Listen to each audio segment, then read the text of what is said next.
ስለዚህ እንዲህ ከሆነ ተውሂድ ምንድነው የሚለኝ? በነገራችን ላይ ሁሉ ነገር ይለወጣል። ለዋጭ የሌለው ግን የጌታ ቃል ነው። እንደ ፈርዖን አይነት የተሾመ ጌታ አለ እናንተ ላይ። የአሁኑ ዘመን ወጣት የአስሐቡል ካህፎች ምሳሌ ያስፈልጋል። ትዞርና ሚን ለዱንከ ረሕመተን ወሀይእ ለና ሚን አምሪና ረሸዳ። ቢስሚላሂር ረሕማኒር ረሒም። ተውሂድ አቅርበን ከራሳችን ህይወት ጋር ማየት፣ በተለይ ከራሳችን ህይወት ደግሞ ስል አሁን ከምንኖረው ሲስተም ምንም ስም ይሰጠው ሞደርኒቲ የሚሆን ፖስት ሞደርን ታይም ትራንስ ሞደርን ምንም ሊሆን ይችላል፣ ግን ኦሬዲ ከምንኖረው ህይወት ጋር ሬሌቫንት እንዲሆን አስቻይ ሚመራ ጋይድ የሚያደርግ የተፈለገውን ነገር የሚያሻግር ወዴት ወደ መጪው ዓለም በስኬት የሚያሻግር የቃላቶችን ትርጉም የሚለውጥ የቃላቶችን ትርጉም የሚለውጥ ማለት ምን ማለት ነው? የሰክሰስን ትርጉም የሚለውጥ የእድገትን ትርጉም የሚለውጥ የውድቀትን ትርጉም የሚለውጥ በፕሮዳክቲቪቲ ምናምን በእድገት ምናምን ሰክሰስ ምንድነው ትርጉሙ? ተውሂድ ይለውጠዋል። ይሄን ተርም ውድቀት ምንድነው? ተውሂድ ይለውጠዋል። ኢማንን አጥቶ ሁሉን ነገር ያገኘ ወድቋል። ሁሉን ነገር አጥቶ ኢማንን ያገኘ አላህን ያገኘ ምን ሆኗል? ተሳክቶለታል አይደል? እየገባን ተርሚኖሎጂያችንን መፈተሽ፣ ዴይ ቱ ዴይ የምንጠቀማቸውን ተርሚኖሎጂዎች መፈተሽ በተውሂድ ጽንሰ ሐሳብ የሰክሰስ የውድቀት የእድገት የህብረት የህመም የጤንነት የሀብት የድህነት ሁሉንም ተርሚኖሎጂዎቻችንን እንፈትሽ።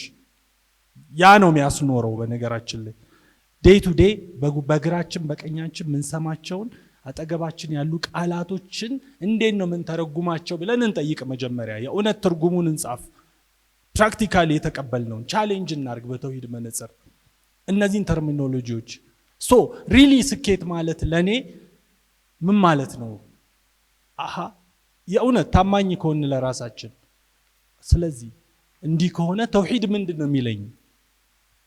አላህ Subhanahu Wa Ta'ala እንግዲህ በሲስተም የመጣን ጫና በሲስተም ነው መጋፈጥ የሚቻለው። አላህ ስለ ሽርክ ቁርአን ላይ ሲነግረን የመጀመሪያው አፈራአይተ መን ኢተኸዘ ኢላሀሁ ሀዋሁ፣ የራሱን ኢጎ ጌታ አድርጎ የያዘ አላየህም ወይ? ይሄ የራሱን ኢጎ ምን ያደረገ ጌታ ያደረገ፣ ራሱን የሚሰማ ራሱን ብቻ የሚያምን በራሱ መካለው የሚል ምንም አያስፈልገኝም ራሴን ችዬ ቆማለሁ የሚል የሚናደደው የሚደሰተው በራሱ ኢጎ ሲሞገስ የሚደሰት ሲተች የሚከፋው ራሱን ኢጎ በሱ ዙሪያ ራሱንም ዓለምንም የሚያሽከረክር ይሄ የሽርክ አይነት አለ። እየኖር ነው ሐቂቃ አይደለ? ሁለተኛው የሽርክ አይነት አለ ደግሞ وإذا قيل لهم اتبعوا ما أنزل إلى الرسول قالوا بل نتبع ما ألفينا عليه آباءنا أولو كان آباءهم لا يعقلون شيئا ولا يهتدون። ይሄ ደግሞ ካልቸራል የተቀበልነው የሽርክ ጉዞ ነው። ባህል ትሬንድ ተቀብለነው አምነነው ራሳችን ላይ ጌታ አድርገን ሾመነዋል። በቁርአን ቻሌንጅ አናደርገውም። በነገራችን ላይ ሁሉ ነገር ይለወጣል። አሁን የምናየው ዘመን ይመጣል ይለወጣል።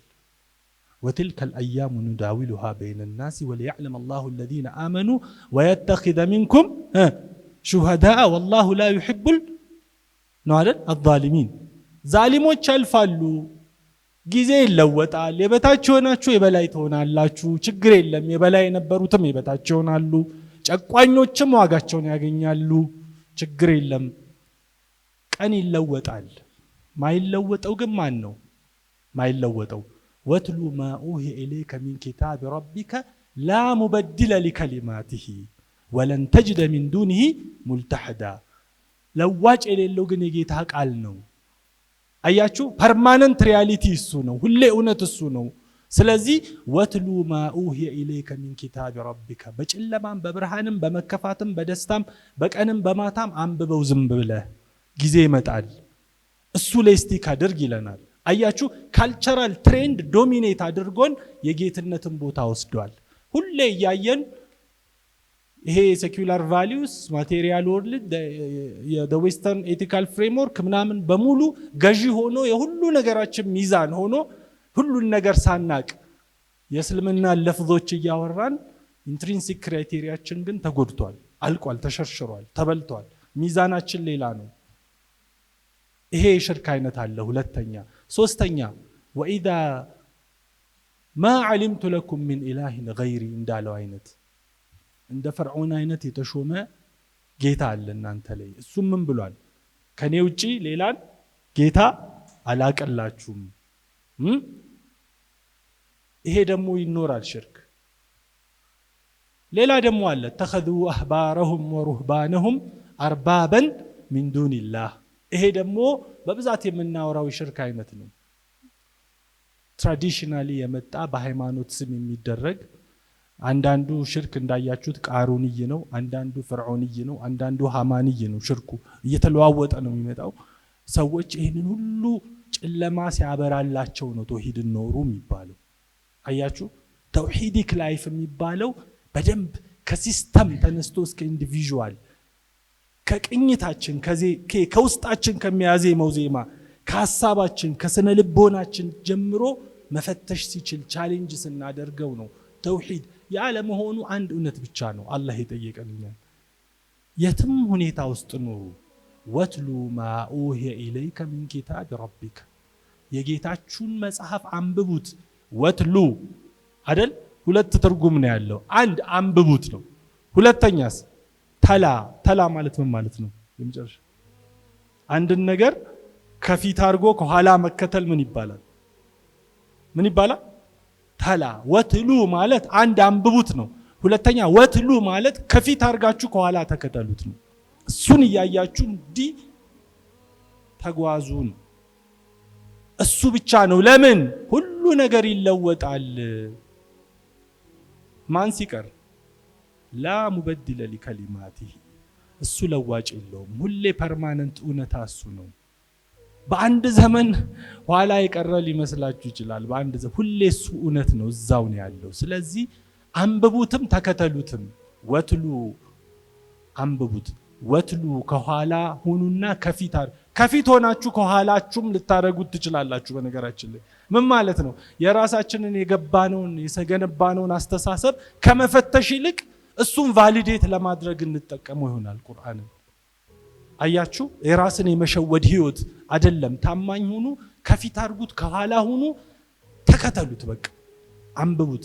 የመጣ ያለው የረመዳን ወር ነው። ሻዕባን 13 ነው ዛሬ።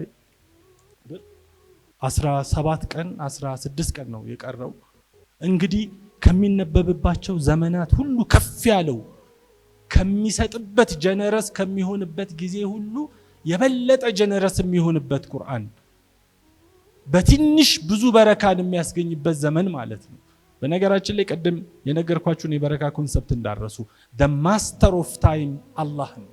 300 ዓመት አስሐቡል ካህፎችን አስተኝቶ ሲነሱ ግማሽ ቀን የተኙ ሳይመስላቸው ግን ሲቪላይዜሽንን ለውጦ እነሱን መስጂድ እስከሚገነባላቸው ድረስ የሚያደርግ የዓለም አጀንዳ ያደረገው በዘመናቸው ትሬንድን ከመከተል ይልቅ ማንን ስለተከተሉ ነው?